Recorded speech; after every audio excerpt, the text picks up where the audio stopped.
2020 has evoked a heightened awareness of the systematic limitations African Americans face when it comes to their civil rights.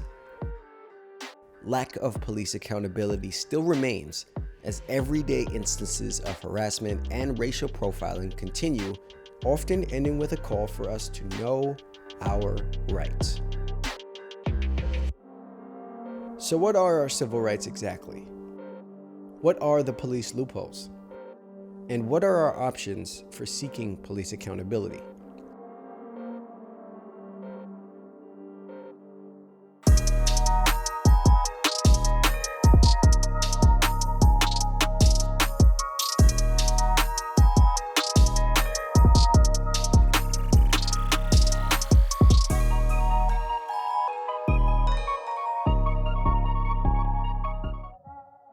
I'm attorney L.Chris Stewart, managing partner of Stewart, Miller & Simmons.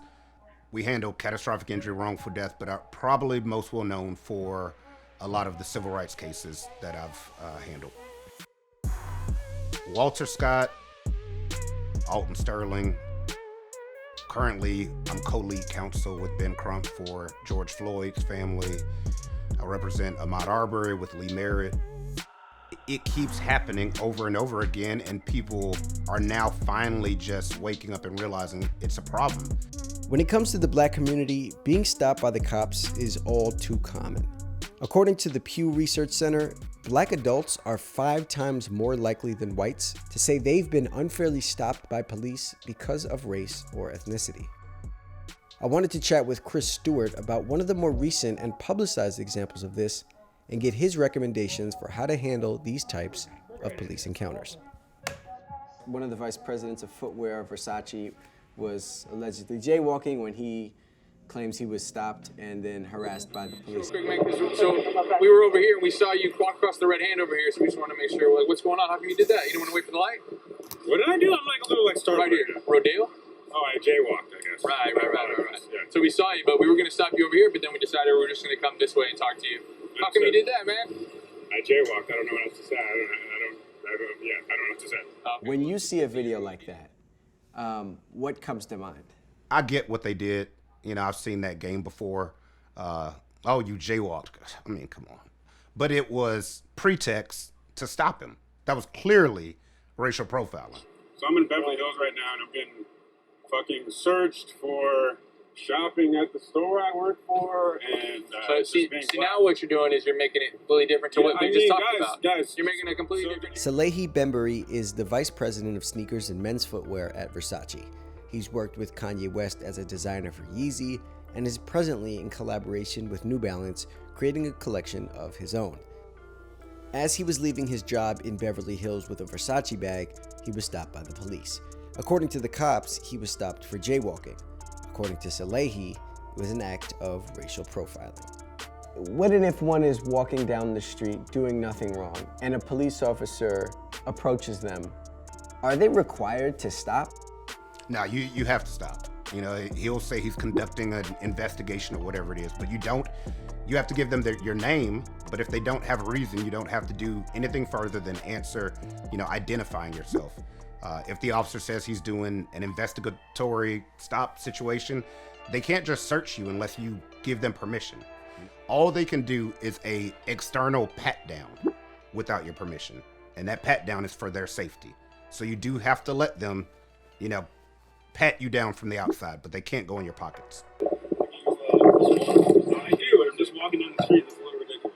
Well, like I told you the why, right? Just I understand, but the pat down feels excessive. So what else can I do for you guys? No, just relax, man. Like I said, Can I turn around? Absolutely, yeah. It seems, at least in my opinion, from what you're saying, is the less information you give, rather, the better. I watch too many situations where people try and talk their way out of a situation. No, just do what he did in that video. He answered questions, was polite about it, was very firm with, all right, officers, am I free to leave? That is a key thing. You check my ID. What's going on? Do I have anything on the record? No, you're good to go. I'm good to go. That's fine. Yeah, man. But listen, so you can't jaywalk, correct? You understood, yeah. Yeah, can I have my stuff back, please? But you see how you just switched that complete narrative? Nah. Are you allowed to, or would you recommend filming the police if you are stopped? You are allowed to film. I'm glad that he had the ability to make it go viral and put it out there. because those officers needed to be reprimanded. I mean, even though you technically can't get them in trouble because they had a reason to stop him, the chief knows what's going on and should, internally reprimand him. Even as a bystander, if you see something happening, you can film as long as you don't obstruct their movement or their investigation. Now, if you get in the way and they're telling you back up, you have to back up. If they tell you stop filming, you can politely, respond, I'm filming for my own safety or whatever it may be. But if they command you to stop, then you're going to have to stop. Otherwise, they'll come up with a reason to arrest you. And at that point, it's just not worth it. So a police officer can command you to stop filming? Is that what you're saying? Yeah, they can command you to do anything. Is it legal? No. But they can command you to do anything. While abuse of power can understandably become infuriating, Chris argues that the battle can't be won in that moment and should instead be followed up with legal action. What you need to do is make sure you get his badge number, his name, his information, and then you handle it by going back to the police station and reporting him.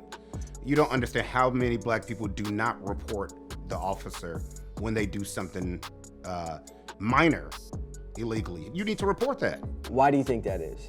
I don't think that we realize the power we have of actually going back to the police department and reporting that officer. Like, man, they're not gonna do nothing about it.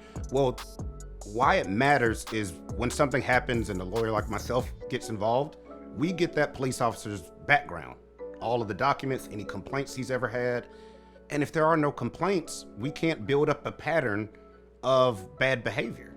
Like, he should be known on documents as a terror in the neighborhood. That's the power we have. Chris Stewart's client, Spelman student Taniyah Pilgrim, and her boyfriend Messiah Young decided to execute that right when they became another unfortunate example of police brutality. On the night of May 30th, 2020, they were tased and violently pulled from their vehicle during a George Floyd protest.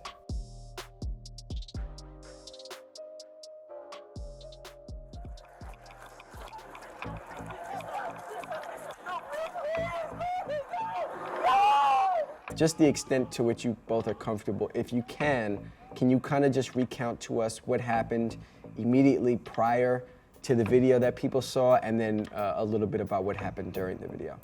We were getting food on our way home and then got caught up in traffic, which led to us seeing our friend, led to the cops attacking him for no reason, literally just come up to the car, attack him. Messiah tried to record for like 4 seconds, and then that's when everything just... In that situation, you're kind of taught to, document what you see, especially when like something unjust is being done. As soon as they saw the phone, they just, kind of swarmed the car. Like, there were so many cops coming from different angles.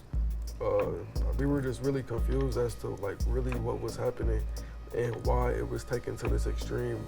First, I didn't understand. I didn't know what was going on. So I was just like who's hitting the window? And then after I realized it's cops, then I looked to my side and see there's so many more cops. I was just scared and really confused.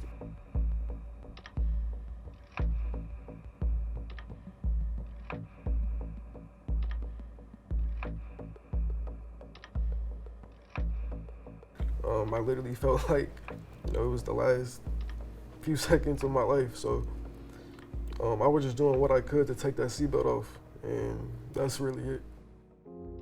As we watch the video today, it became abundantly clear with the young woman that this force was excessive. But it also became abundantly clear that the officer who tased the young man needed to be terminated as well.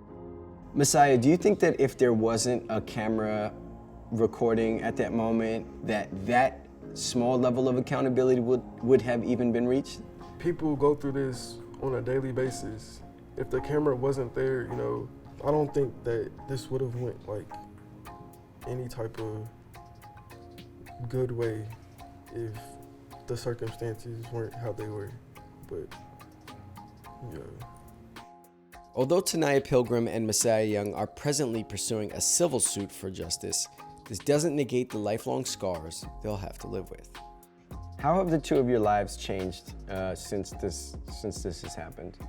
I mean, honestly, the negative effects that it has is pretty drastic. Like, I don't sleep the same. Like, I'm not able to be in certain, places for too long. When I do see police officers, I do get very uncomfortable. And prior to this, I already took into account that police abuse power. I knew that. And then I think also like the flashbacks and just remembering what happened and remembering and thinking about how much different and worse it could have gone, and how lucky like that we are to just still even be alive, because most cases of this, the person's dead after a police account like this. Especially as a Black person in America, I just don't want people to feel like it's their fault or it's something that really can be changed within them, because in all actuality, it's something that has to be changed with the police. Our vote really matters. America, unfortunately, is in a very, very, rough place right now. So in order for us to, see some positive change, we have to go out there and actually do it.